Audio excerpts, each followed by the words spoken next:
Aleluia, graça e paz, povo de Deus. Graça e paz, meus irmãos. Bom ver vocês, bom estarmos juntos mais uma vez para adorarmos e bendizemos o nome do Senhor. Uma semana de vitória para você, uma semana para nós de boas notícias do céu. Amém? Podemos declarar isso? Uma semana de boas notícias. Diga para a pessoa que está do teu lado aí, com máscara mesmo, ó. Semana de boas notícias para você do céu, de portas abertas, de milagres, de intervenção divina. Que o Senhor esteja com você, com a sua casa, com a sua família, você que está em casa nos assistindo, em qualquer parte deste Mato Grosso, Brasil e do mundo. Que Deus te abençoe e te alcance, que o favor e a graça do Senhor esteja sobre você também. As provações nos ensinam muita coisa, não é verdade? Estamos sendo ensinados toda hora, todo momento, percebendo os propósitos de Deus em tudo que Ele faz, percebendo os propósitos de Deus não só nessa esfera terrenal, mas também na espiritual, não só naquilo que Ele está fazendo agora no corpo, na igreja, no mundo, na história, mas também no que Ele já decretou acerca do porvir, acerca das coisas futuras. E eu queria começar lendo para você um versículo que está lá no livro de Jó, capítulo 1, verso 20 e verso 21. Jó, capítulo 1, se você está anotando, vai fazer suas anotações. Verso 20 e verso 21 diz assim a palavra de Deus: Então Jó se levantou, rasgou o seu manto, rapou a cabeça e lançou-se em terra, ou prostrou-se, e adorou. E o verso 21 vai dizer: Nu saí do ventre de minha mãe, e nu voltarei. O Senhor o deu, e o Senhor o tomou. Bendito seja o nome do Senhor. Verso 21 mais uma vez: Nu saí do ventre de minha mãe e nu voltarei. O Senhor o deu, o Senhor o tomou. Bendito seja o nome do Senhor. Pai, nos abençoa, Senhor, na explanação da Tua palavra. Espírito Santo, fala aos nossos corações, nos ensina, nos corrija. Derrama o Teu bálsamo, Senhor, sobre os corações aqui nessa noite, sobre aqueles que estão nos ouvindo. Que a Tua palavra venha ao encontro das nossas necessidades, nosso coração seja tocado, que como uma terra sedenta por água, assim esteja o nosso coração sedento por Ti, da Tua palavra. Obrigado, Senhor, pela oportunidade que me dás de poder repartir aquilo que o Senhor tem colocado no meu coração. Coloco diante da cruz de Cristo, para que diminua eu, o Senhor cresça, o Senhor venha nos abençoar, segundo as Tuas grandes bondades e misericórdias sobre a nossa vida, em nome de Jesus. Amém. Horatio Spafford nasceu em North Troy, em Nova York, no dia 10 de outubro de 1828. Foi um presbiteriano convertido a Cristo pela instrumentalidade do evangelista Moody. Tornou-se um advogado financeiramente próspero na cidade de Chicago. Mesmo depois de seu sucesso financeiro, continuou mantendo estreito relacionamento com Moody, bem como um profundo interesse pelas campanhas de evangelização. Tinha apurado gosto pela música e era devotado ao estudo das Escrituras. Meses antes do grande incêndio que atingiu a cidade de Chicago em 1871, Spafford tinha feito pesados investimentos financeiros em uma área que foi totalmente destruída pelo fogo. Não bastasse esse terrível abalo financeiro, Spafford passou também pela dolorosa perda de seu filho. A morte do filho trouxe grande sofrimento para toda a família. O piedoso advogado, procurando um tempo de refrigério e descanso, resolveu viajar com a esposa e as 4 filhas para a Europa, onde se uniria a Moody e Sankey em uma campanha evangelística na Inglaterra no ano de 1873. Em novembro daquele ano, devido a inesperados compromissos de negócio. Spafford precisou permanecer em Chicago, mas enviou a sua esposa e as 4 filhas, conforme já estava programado, lá no navio Ville du Havre. Meu francês não está muito bom hoje. Sua expectativa era seguir viagem dias depois. No dia 22 de novembro daquele mesmo ano, o navio sofreu um acidente e naufragou em apenas 12 minutos. Dias depois, os sobreviventes finalmente chegaram à cidade de Cardiff, no país de Gales, e a senhora Spafford mandou um telegrama ao seu marido contendo a seguinte frase: salva, porém só. As 4 filhas morreram naquele naufrágio. Imediatamente após receber a mensagem da esposa, Spafford tomou um navio e foi ao seu encontro. Próximo ao local do acidente, profundamente comovido, mas sustentado pelo Deus, que inspira também canções em noites escuras, Spafford começou a escrever. E Spafford escreveu apenas este hino em toda a sua vida. Entretanto, é um dos hinos clássicos mais conhecidos e cantados em todo o mundo. É tremendo perceber que o hino escrito por Spafford não se concentra no seu sofrimento, mas na gloriosa obra de Cristo e na promessa bendita da sua vinda. Humanamente falando, é espantoso notar que mesmo depois de tão grande tragédia, Spafford pudesse escrever no refrão deste hino: It is well with my soul. Está tudo bem com a minha alma. O Deus de Spafford é também o nosso Deus. Ele é o único Deus vivo e o único Deus verdadeiro. É o nosso refúgio na angústia. Aleluia! É o nosso castelo forte na hora da tribulação. Em nossa dor, Ele também pode nos consolar. As nossas lágrimas, Ele também pode enxugar. Em nossa fraqueza, Ele pode nos sustentar. Ainda que prejuízos financeiros, doença e a própria morte nos atinjam, podemos dizer: está tudo bem com a minha alma. Embora o caminho aqui seja estreito e a estrada seja crivada de espinhos, e haja inimigos nos espreitando a todo momento, podemos ter a certeza de que Deus está conosco.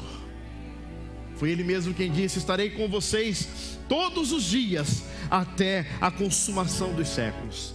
Ele nos toma pela mão, nos guia com o seu conselho eterno e depois nos recebe na sua glória. E o hino diz assim: se paz a mais doce me deres gozar, se dor a mais forte sofrer, ó, seja o que for, tu me fazes saber que feliz eu serei com Jesus.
aleluia, aleluia.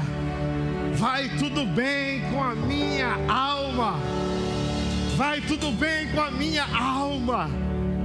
Sou feliz com Jesus, meu Senhor. E à semelhança dessa história verídica, uma outra história nos vem à mente, recordando a saga do nosso patriarca Jó. Homem íntegro, reto, temente a Deus, que se desviava do mal, diz a palavra de Deus em testemunho acerca da sua vida. Sofreu duros golpes na vida, duros golpes. Perdeu todos os seus bens. Deus o havia prosperado. Era um homem de muitas posses, com muita riqueza, mas permanecia íntegro. Riqueza esta, vale ressaltar, conseguida a duras penas, com muita honestidade, trabalho e sobretudo com a bênção de Deus. Satanás insinuou que Jó servia a Deus por interesse. Satanás insinuou, chegou até Deus e falou: ele serve o Senhor porque o Senhor dá tudo para ele. Satanás estava insinuando isso. Então Deus permitiu que Satanás tocasse nos seus bens. Agora o homem mais rico do Oriente perdeu tudo, foi à falência, mas não perdeu a fé. Jó amava mais a Deus do que o dinheiro. Então a tese de Satanás caiu por terra. Há muitos hoje que se perdem no caminho, que morrem seduzidos pelo amor ao dinheiro, casamentos que se despedaçam por causa da ambição, homens matam e morrem por causa da ganância. Por isso a Bíblia vai dizer que dinheiro é mais do que uma moeda, dinheiro é um ídolo, dinheiro é um Deus, e a Bíblia chama ele de Mamon. Muitos se prostram diante dessa divindade, vendem a alma por causa do vil metal. Outros flagelam sua própria vida, porque são consumidos nessa corrida desesperada atrás do dinheiro. Por isso a Bíblia vai dizer que aqueles que querem ficar ricos caem em cilada e tentação e atormentam a si mesmos com muitos flagelos. Mentiras ditas como verdades, crimes hediondos, sangue derramado, tudo para se apropriar de riquezas mal adquiridas. Mas Jó não era assim. Jamais venerou Mamon, jamais se dobrou a essa divindade, suas mãos jamais praticaram o mal.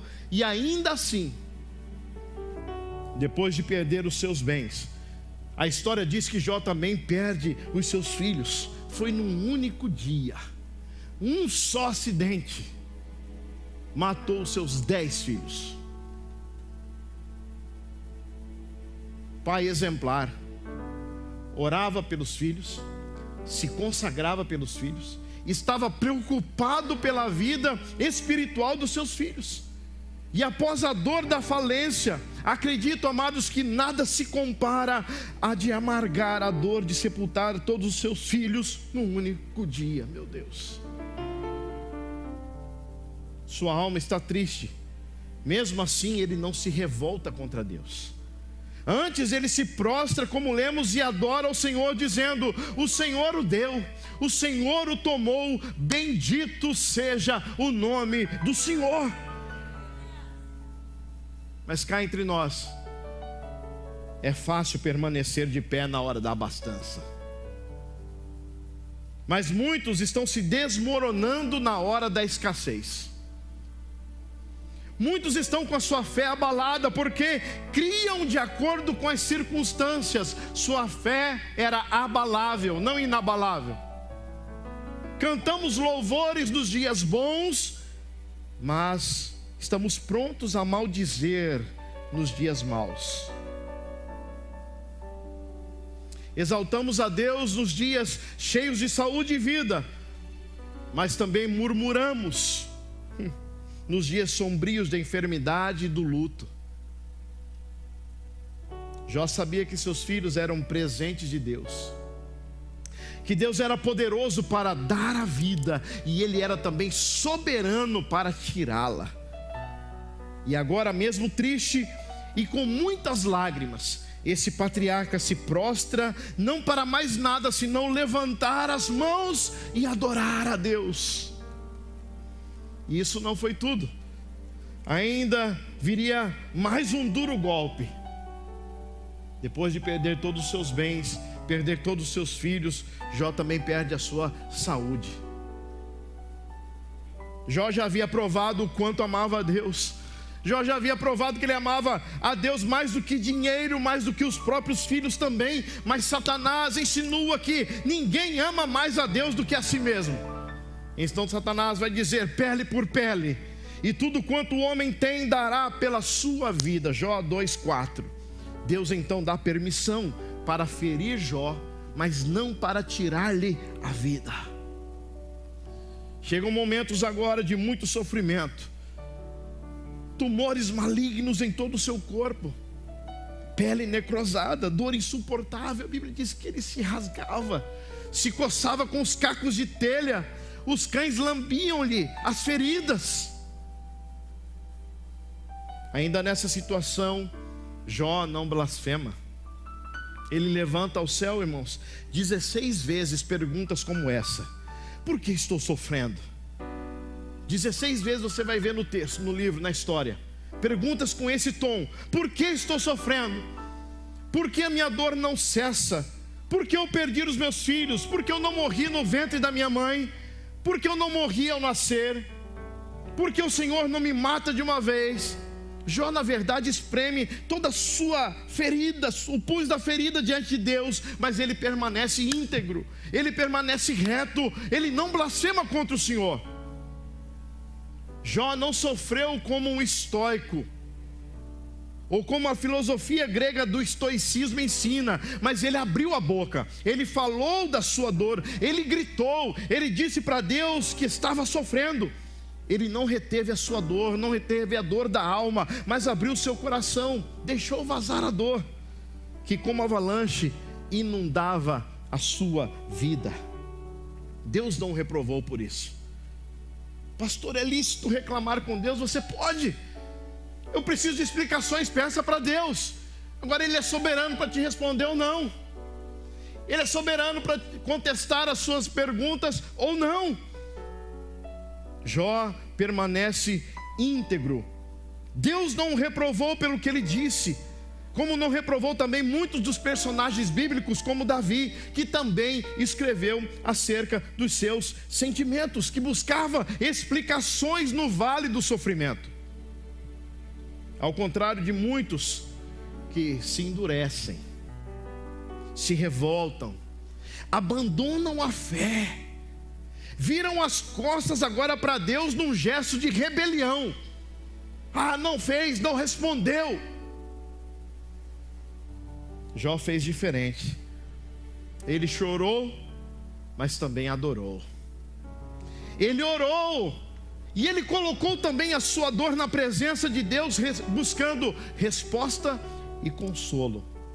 E Jó, ainda diante de tudo isso, perde também o apoio da sua própria companheira. Você deve estar pensando: mas o que esse camarada fez para merecer tudo isso? Nós já fizemos essas perguntas por muito mais pouquinho, por muito menos. Já fizemos esse tipo de pergunta, e a Bíblia dá o relato da testemunho dele: um homem reto, íntegro, temente a Deus e que se desviava do mal. Pelo menos essas 4 qualidades nós podemos ter certeza que temos.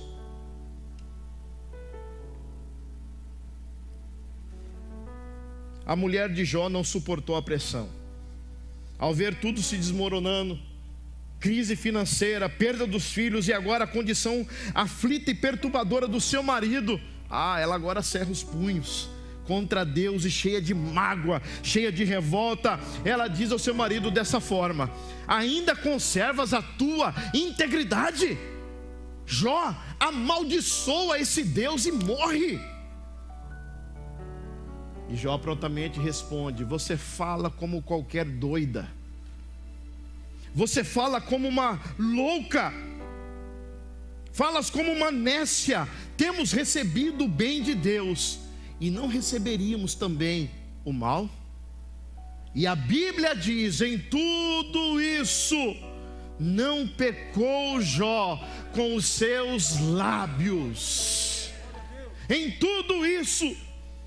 Amados, uma das piores crises que podemos enfrentar é a conjugal.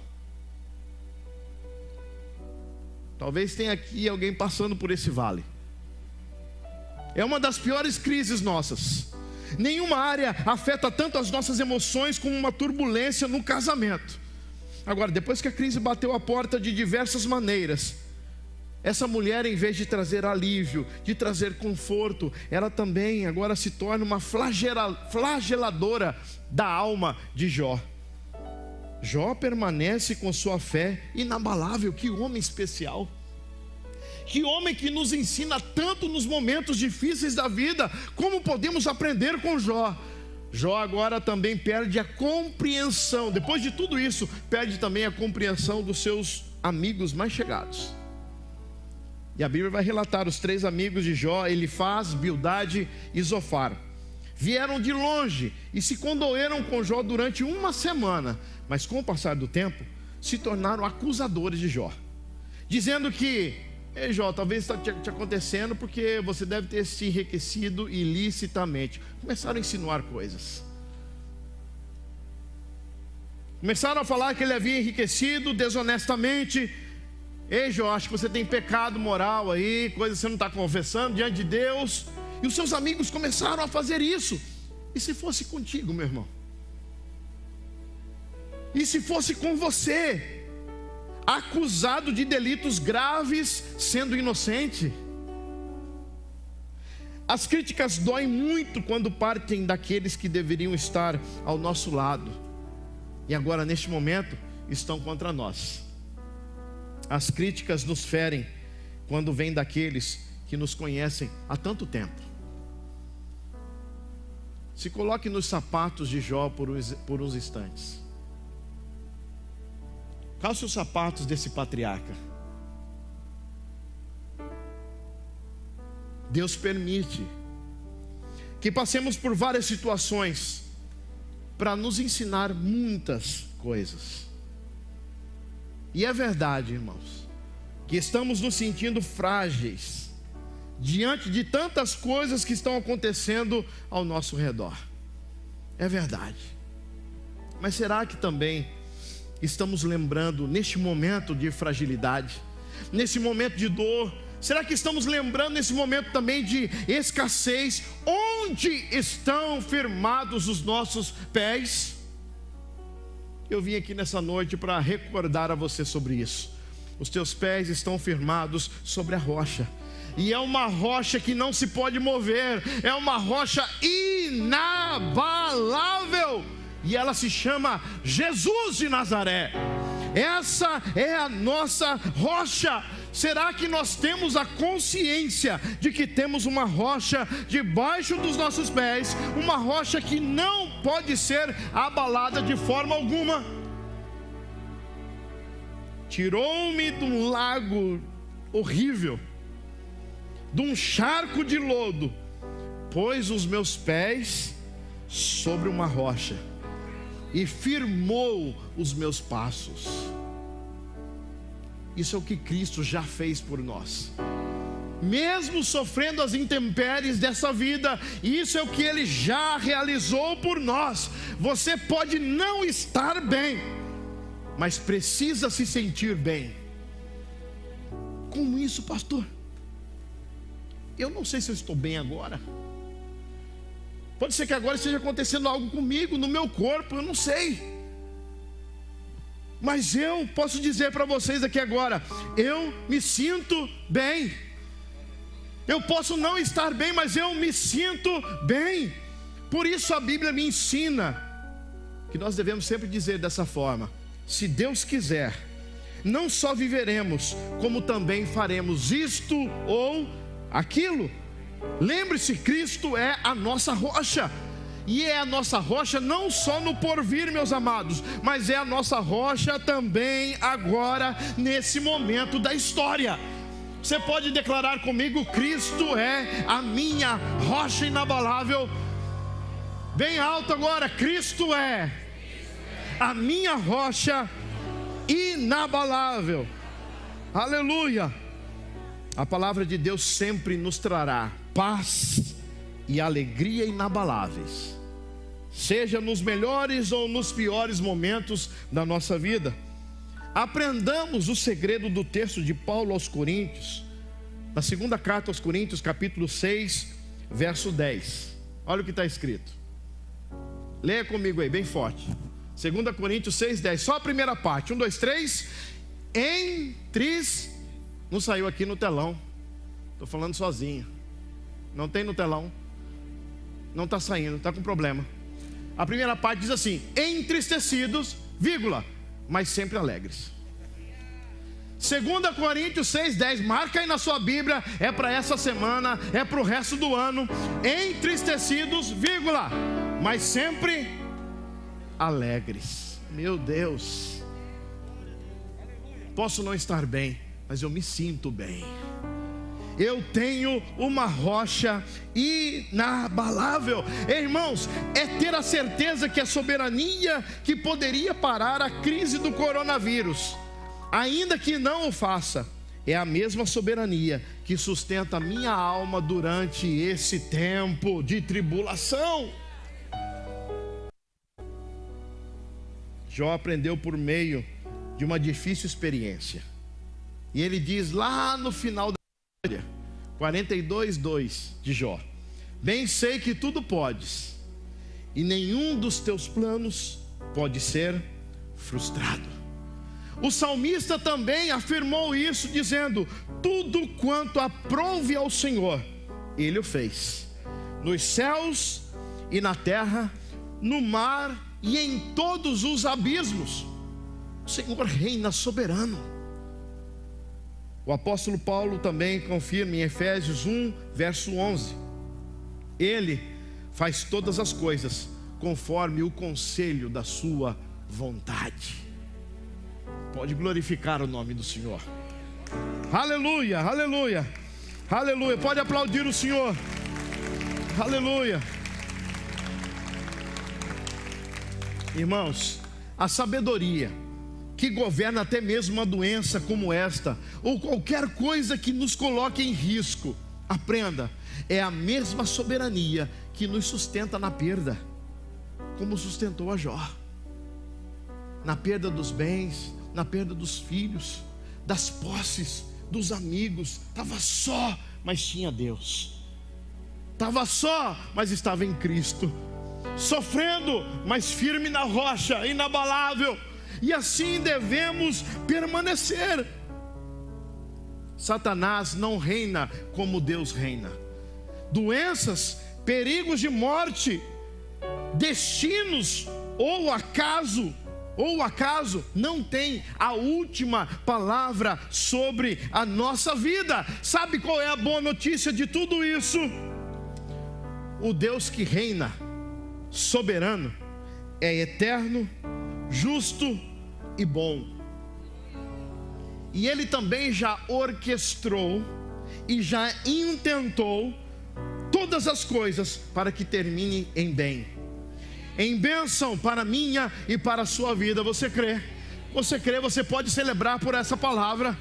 Deus já orquestrou, e quando diz a palavra intentou para o bem, é que Deus não foi consertando as coisas no meio do caminho. Intentou para bem é porque Ele já projetou desde o início que aquilo que parecia ia ser mortal na minha vida, de destruição para minha casa, para minha família, o Senhor já tinha intentado. A intenção primária de Deus já era me abençoar.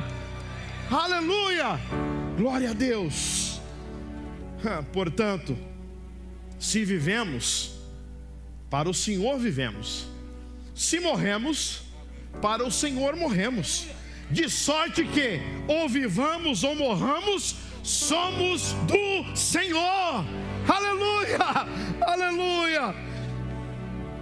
Mas tem muita gente que não celebra como deveria, porque tem medo nesse plano ainda. Tem muito mais do que essa vida, irmãos. Tem muito mais do que essa vida. A Bíblia vai dizer: se esperarmos do Senhor somente nesta vida, somos dos mais infelizes dos homens. É certo que o nosso pecado É certo que o pecado original, o pecado contra Deus, é uma verdadeira desonra. Ele ultraja a sua santidade e a perfeição divina. Por isso, neste mundo físico, vamos sofrer as agruras desse maldito pecado. Agora, doenças e enfermidades podem ser vistas, meus amados, como ilustrações de Deus no reino físico, de como é o pecado no reino espiritual. Mesmo que algumas pessoas piedosas, como Jó, sofram doenças e deformidades. Podemos olhar para esse cenário como filhos de Deus. Olhe para este cenário como filho de Deus. Essa é a sua identidade. Você é filho do Altíssimo. Você é filho, filha de Deus.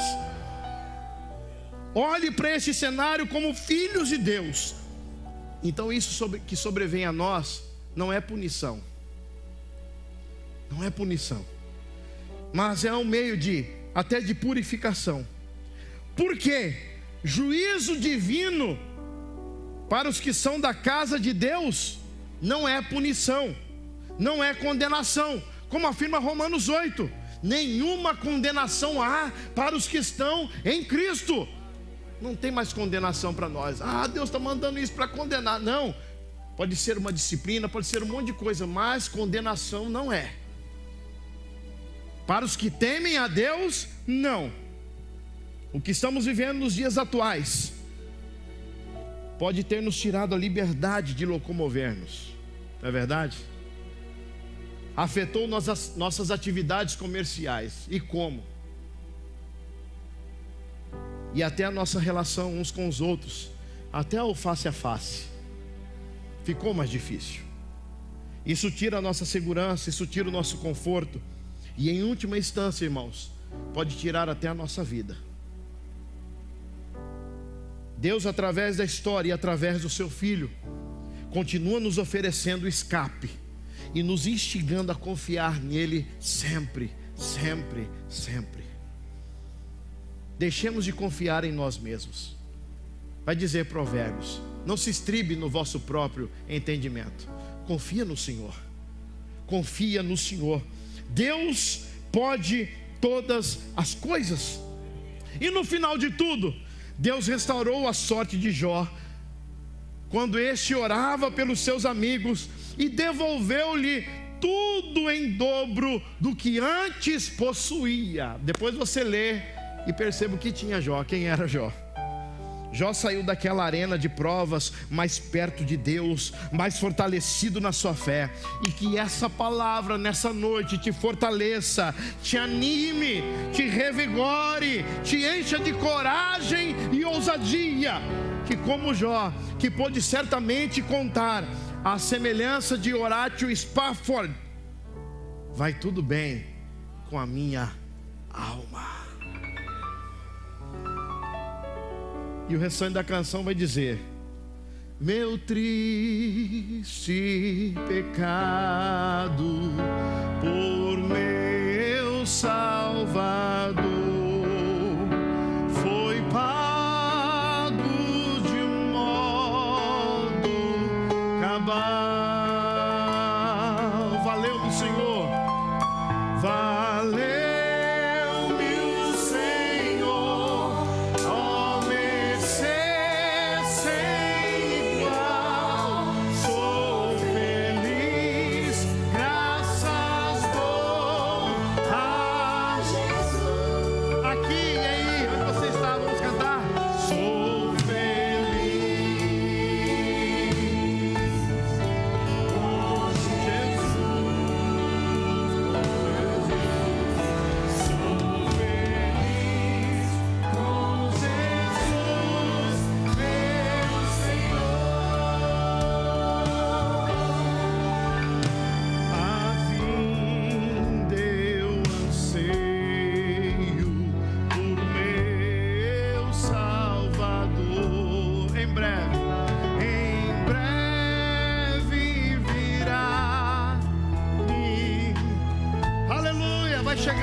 Obrigado, Senhor.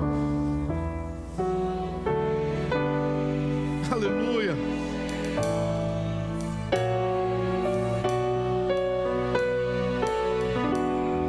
Sou feliz com Jesus, meu Senhor.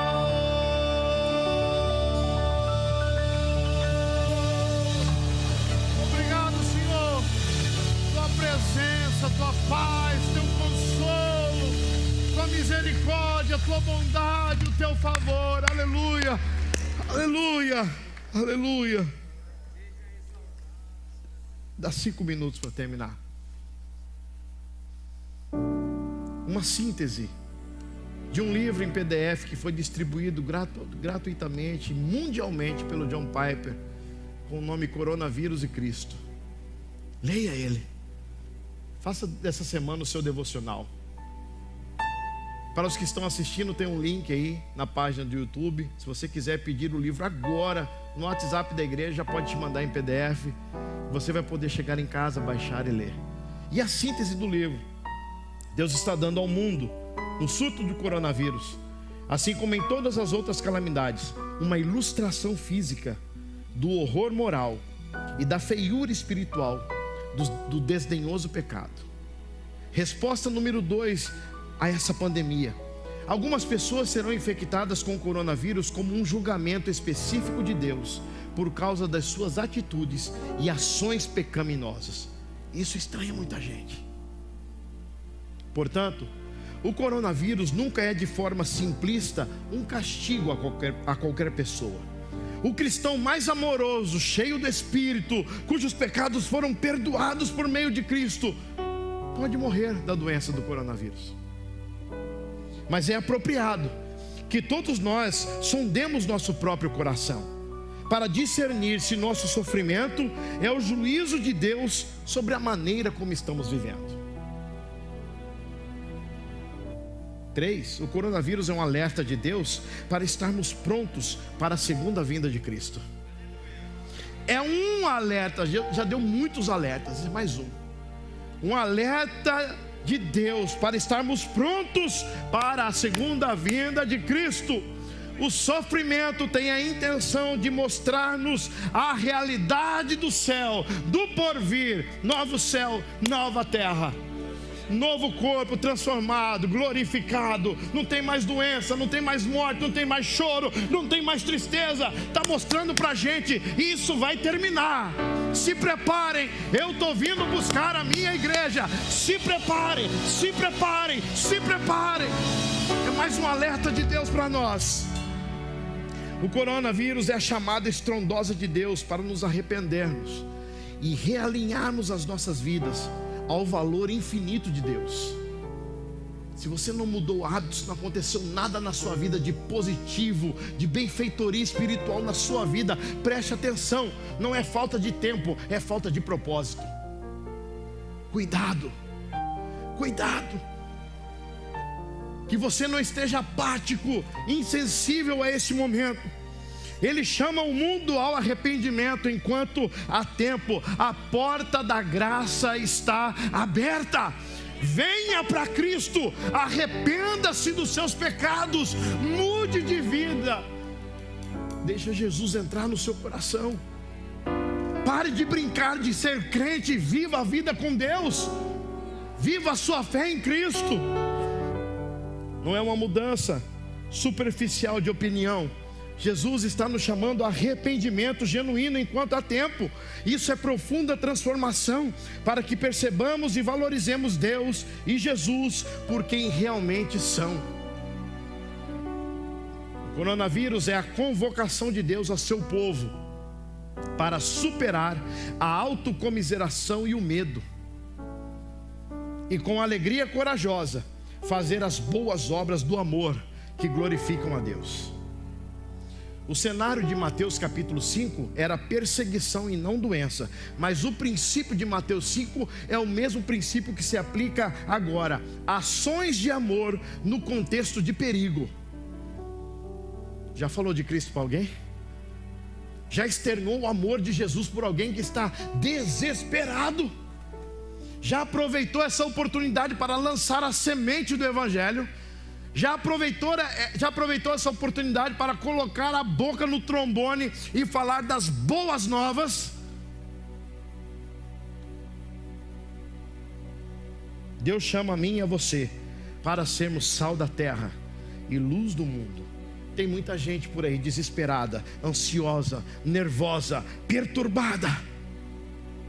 Um escritor chamado Rodney Stark diz que o princípio verdadeiramente revolucionário era que o amor e a caridade cristã deveriam se estender além dos limites da família e até além dos limites da fé, para todos os necessitados. Duas grandes pragas atingiram o Império Romano em 165 e 251 depois de Cristo. Portanto, enquanto 1/3 do império estava morrendo doente, os médicos fugiam para suas terras rurais. Aqueles com sintomas eram expulsos de casa. Os sacerdotes abandonavam os templos. Mas Stark observa: os cristãos alegaram ter respostas.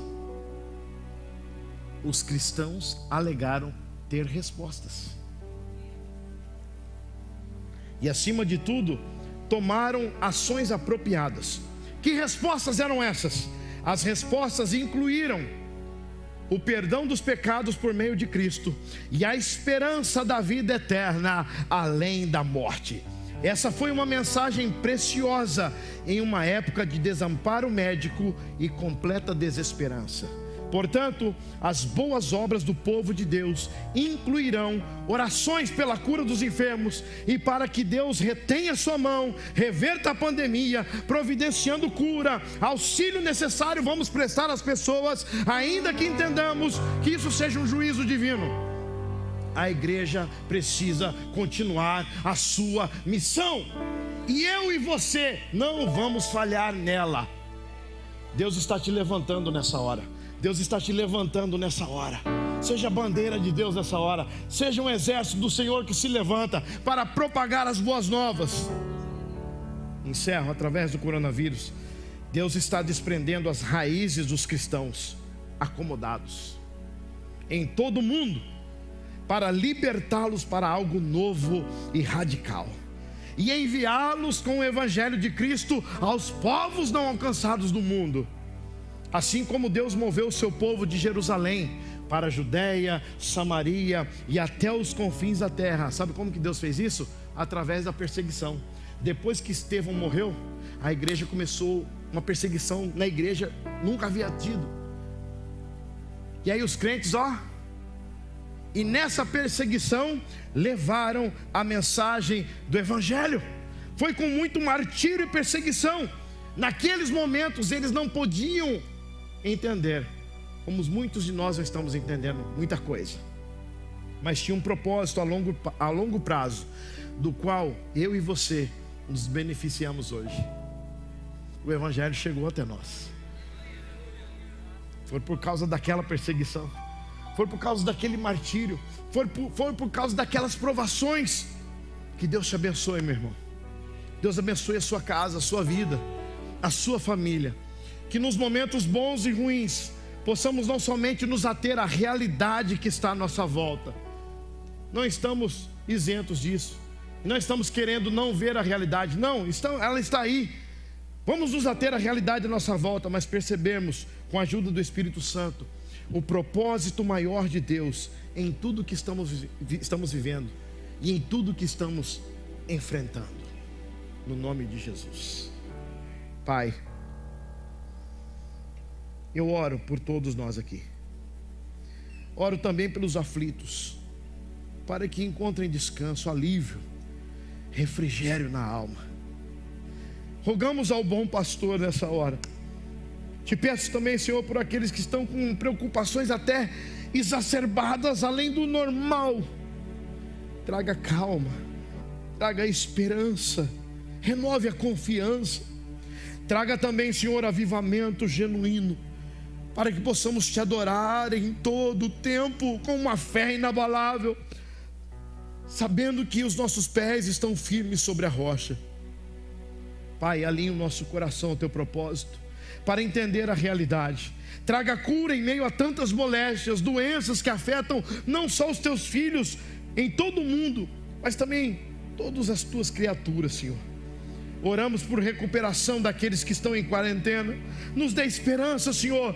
Traga paz, traga consolo, traga bonança, traga calmaria, traga alívio nos corações.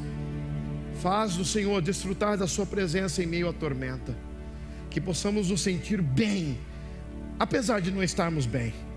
Talvez tristes, contristados, mas sempre alegres. E possamos dizer, como tantos outros já disseram: vai tudo bem com a minha alma. Deus te abençoe em nome de Jesus. Amém.